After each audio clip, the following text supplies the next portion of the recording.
Obviously a big weekend, for Team Penske, and watching the Indy 500 yesterday, how that played out, and watching Joseph win his first one, and watching Mr. Penske win number 19. That's really cool to see, and especially when that stuff happens, you're like, well, all right, the pressure's on for us to try to sweep, the weekend, especially in two really big races. So that was the goal, and fortunately, we executed well enough to get it done, and I'm really looking forward to talking to Roger here after I get done and back to the bus, because I haven't congratulated him enough, and I'm looking forward to hearing his voice. So big weekend, and obviously winning the 600 is massive. I grew up coming here watching my dad race for a long time as a kid, and it was just what we did, every summer, and really cool. And it was cool for my parents to be here as well. So that was a special moment and fun night, that's for sure. It's Monday races seem to go really well for me. I don't know what it is, but definitely a fun night. Jordan Bianchi, The Athletic, 59 races since your last points win. Does that feel like an eternity at times?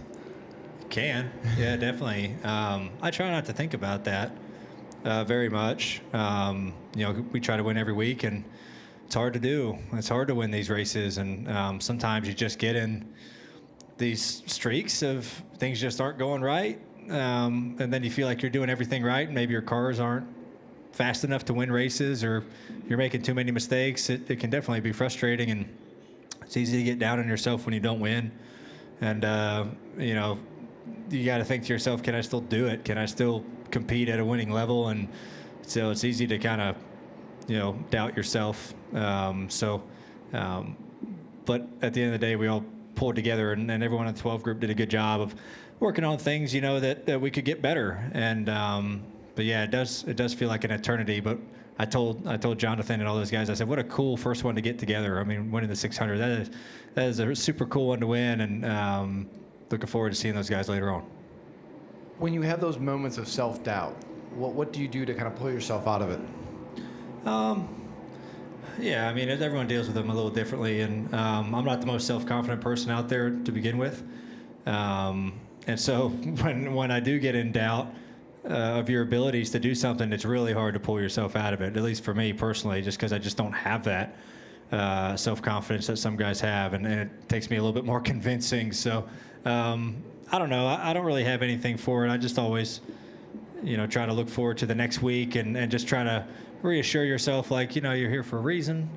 If you try to work on these things and try to perfect what you do, that's all you can do. And that's kind of how I've approached it. But it's easy to get down, that's for sure. And it's how you kind of dig yourself out of that stuff, and kind of makes you. But yeah, the moments aren't good, but it's nice to be back, and hopefully we can make it more of a common thing.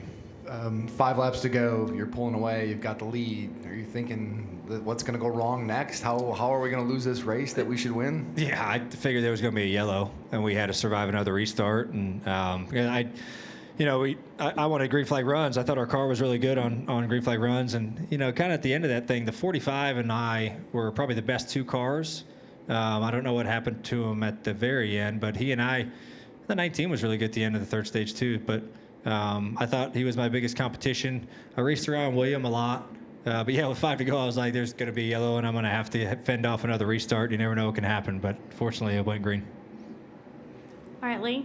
Lee Spencer, catchfence.com. Reddick hit the wall. That's kind of what happened. When's the last time you had a car that was that hooked up? Yeah, I mean, it's we did a great job tonight. I mean, from the drop of the green flag, we were really fast, and we also did a great job of adjusting to the racetrack as it got darker, as the track temp cooled off. We did a good job of adjusting. I wasn't very good in the third stage where we won it. The 19 to the 45 were all over me, and we did a good job of kind of getting over the hurdle of, okay, we need to be, way tightened up to be, competitive again, and we did that. So, yeah, I mean, this year, I feel like our mile-and-a-half programs, we haven't been that competitive, and I think it's kind of well known, but we did a good job tonight of bringing a really fast car and keeping it up front and adjusting on it. So, have you worked at all on your restarts? My restarts? can only work on them on the race weekend, so I don't know. Yeah, I mean, you try to perfect all that stuff and try to not make mistakes. But yeah, I feel like I've always been a decent restarter, and we got some good ones tonight. All right, we're going to go to Bob here in the middle.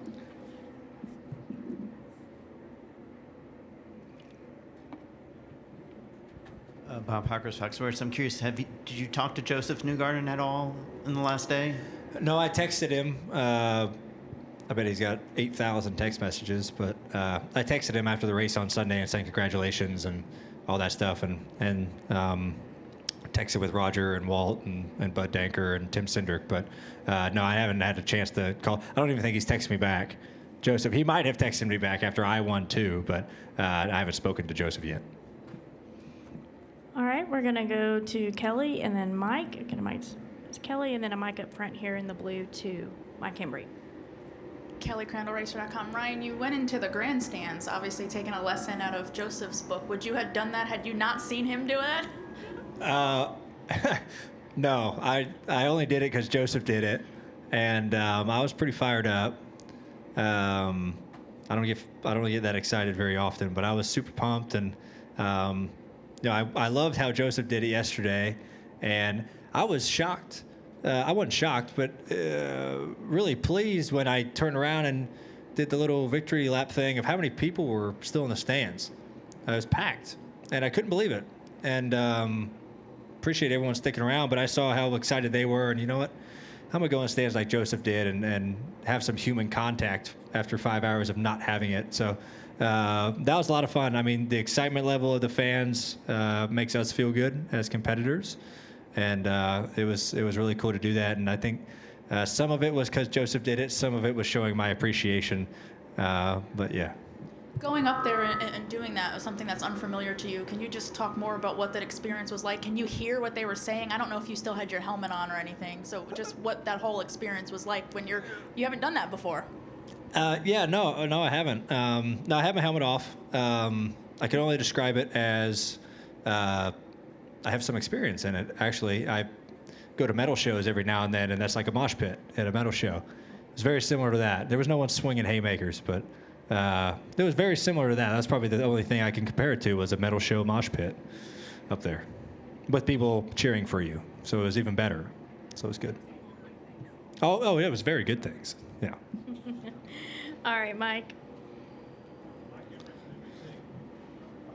No matter how good your pit stops were, Byron had that first slot, and he kept squirting out in front. You had the best car, but you had to come back from fourth. You had numerous restarts. Was the car much better at the end of the race than earlier, or how did all that work? I don't know if it was much better at the end of the race than what I was like at the midway break. Our short runs were really strong. And even 30 laps into the round, I'd kind of start getting free, and I'd have to kind of really manage my stuff. And, just got a couple good restarts and was able to get to the front row. That was the biggest thing, is getting to the front row. Because I raced William multiple times where, he was running fourth or fifth and got the lead on the pit stall, and I was, inside row and was able to clear him into three. And so my biggest thing to myself, I was like, I just got to get back to the front row. And I could then race William for it at least. And I think I have a better car than him. I can clear him if I can just be even with him. And then once we got the lead with that quick caution, I felt even better about it. Then I can control the restart, and I can pick the top lane and really, have him at a deficit. So I wouldn't say our car got a lot better, just, made good ground on some restarts.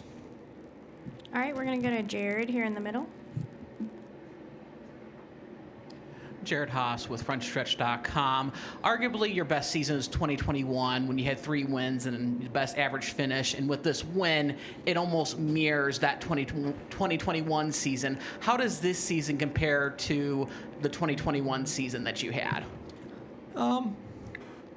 Yeah, I don't know. I mean, everyone's different. I remember some of the things about that season. Obviously the wins you remember, and then the unfortunate parts you remember. So, yeah, I don't know. I mean, I'd say before tonight, maybe I haven't felt as competitive as far as, speed-wise. I feel like we've been behind.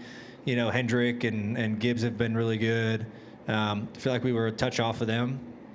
up until this point. I thought tonight we did an amazing job of, competing with them and beating them.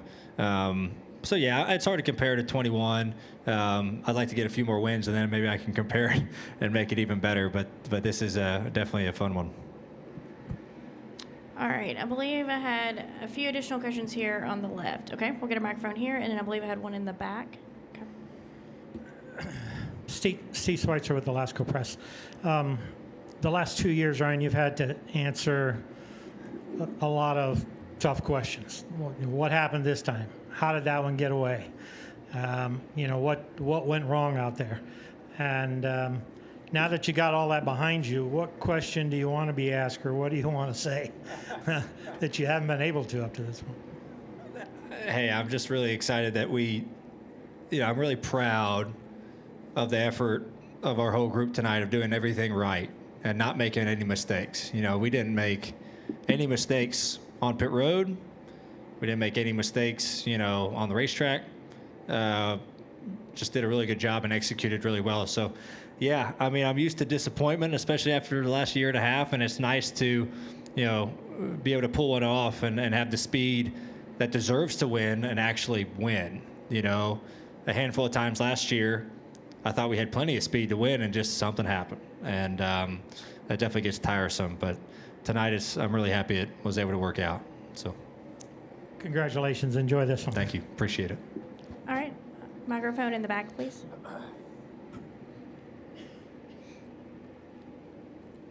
Evan Ludwig, Sports Radio WFNZ. Ryan, this is the first time you've won a race in the Cup Series when leading over 100 laps. I know you've been close countless times when you've dominated a race, but how good does it feel to finally win one of these races where you dominate the whole entire field? Yeah, it feels like it's how it should be, right? I mean, it's nice to do that. So yeah, that's a fun fact. I didn't know that. No, it's just nice that things go the way you hope they go, and everything's different, right? I mean, there's plenty of times where drivers have had the fastest car and it just doesn't work out for them. I think that's happened to us. That's happened to every driver in the field. And, sometimes you don't have the fastest car and you win the race, just by circumstances. So that happens to everybody. And but it's nice to run up front all race, lead a bunch of laps, have one of the quickest cars out there, top 2 or 3 cars out there, and then pull it off. That's always super cool. So, yeah, definitely feels good, and mainly proud of the 12 guys for putting together a great piece. It's an honor to get to drive something like that when it's that competitive. All right, we're going to come back over to Jordan for a follow-up.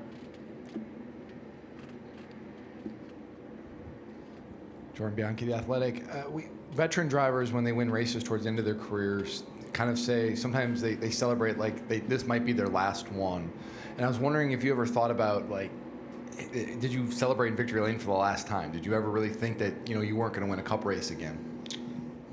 No, I don't think we talked about self-doubt earlier. I don't think it crossed my mind that I don't think you'll ever win again. You just start doubting yourself of am I good enough to compete? Am I good as I was a year ago, right? Can I still do this? Am I progressing and getting smarter as a race car driver and still have the same skills I had 2 years ago? No, I don't think I ever thought of I will never win a race again. It's just you kind of, sometimes doubt your abilities when things don't go your way or you make mistakes. You're like, gosh, I'm getting really, kind of messy with the way I'm doing things. So, no, I don't ever think that. I was very excited because I haven't won in a long time. So, and it was a 600. So, I was pretty pumped up. That's there was multiple reasons there, but no, I didn't ever think that we could never win again. So. All right, any final questions for Ryan? Okay, we'll take one final question in the back.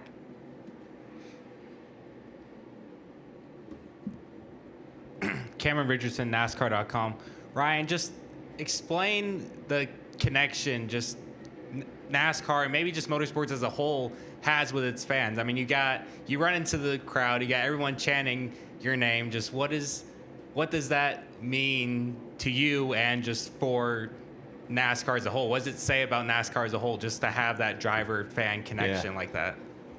Well, I mean, I think we do the best job of any sport out there of connecting with our fan base, with the athletes. I mean, from what we do at the racetrack, on pit road, on the actual racetrack before the race, the access that the fans have to the drivers and cars, no other sport does that. You know, and there's no one's walking on an NFL field before the game. You know, so it makes it really unique about our sport, and you know, I think that's special. So, and I've been really fortunate in my career to have really great fans, really cool fan base that have always supported me, and so that's been good. I don't get booed very often, so that's always nice to have. So people have been really good to me.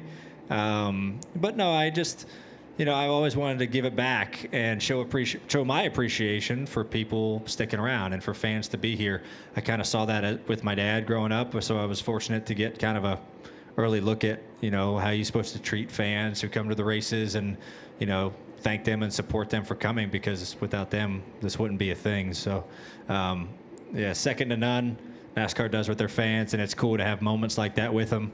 I hope I get to meet the kid I gave the checkered flag to. I usually end up meeting them at some point, so that was cool. He was fired up, and yeah, that was a special moment. That was really cool to do. I'm gonna have to do that more often if I get fortunate to win. Hopefully not in 56 races or something like that. So.